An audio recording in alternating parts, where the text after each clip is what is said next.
I used to work a job that took me to sites across Africa every few months.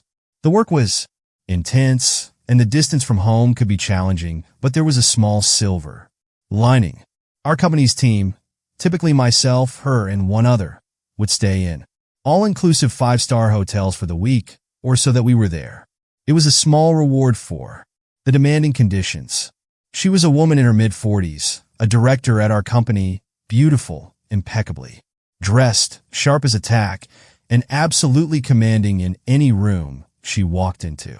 With her fair skin, carefully tailored outfits, and polished demeanor, she embodied the image of a classic middle-class professional, married with kids, a strong family back home.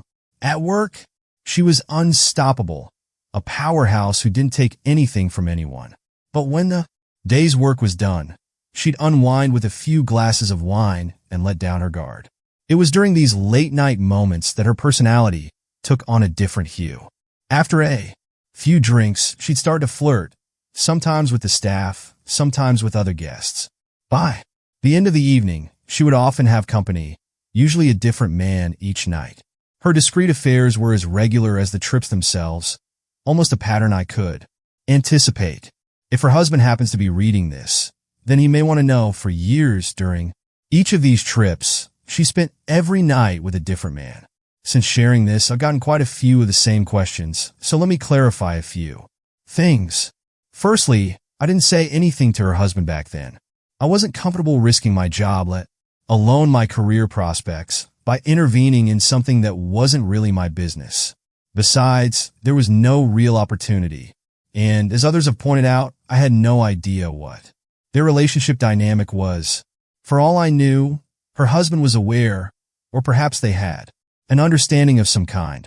And now, since I've left that job, I have no way of reaching him.